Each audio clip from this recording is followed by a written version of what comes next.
प्यारे बच्चों, आप इस धरती की सबसे जबरदस्त ऊर्जा है।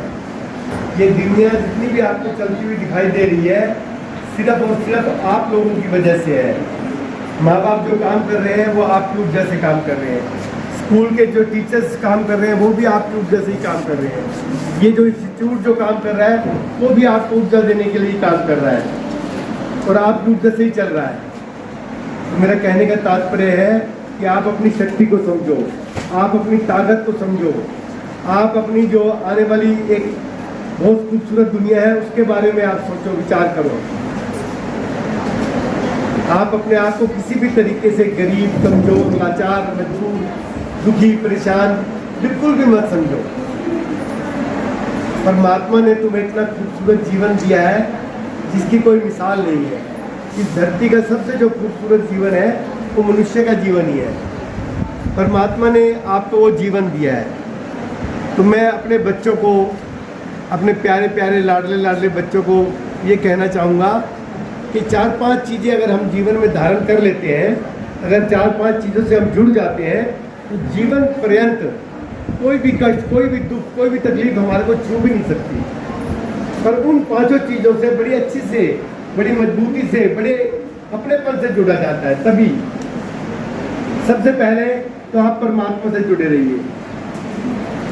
किसी भी लॉजिक के साथ जुड़ो, निराकार के रूप में जुड़ो, साकार के रूप में जुड़ो, मूर्ति के रूप में देखो, कैसे भी, जैसे आपकी आत्मा मानती है उसको उसी तरीके से आप मानो। परमात्मा से जरूर जुड़े रहो, उसको नेग्लेक्ट मत करो, उसको नकारो मत, शक्ति को नकारो मत। वो एक पॉजिटिव ऊर्जा है जो आपके शरीर को चलाने में काम आएगी। गरीबों की मदद करनी हो, सारे ही प्राकृतिक कार्य है। जो कार्य हमारी आत्मा को देता है, जिस कार्य से हमारी आत्मा मजबूत होती है, जिस कार्य से हमारी आत्मा को ताकत मिलती है, वो सारे कार्य जो है वो प्रकृति के ही कार्य है। वैसे ही किसी कार्य से आप भी जुड़ो जिसमें आपको आनंद आता है।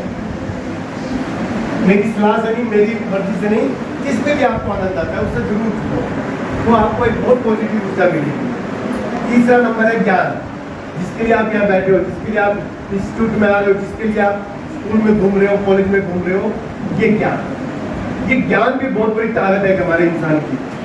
ये भी हमारे को जब भी किसी मुसीबत में पड़ते हैं तो तीसरी आंख की तरह ये ज्ञान हमारे काम आता है। तो इसलिए जीवन पर्यंत एक छात्र बनकर, स्टूडेंट बनकर जो है आप ज्ञान से जुड़े रहो।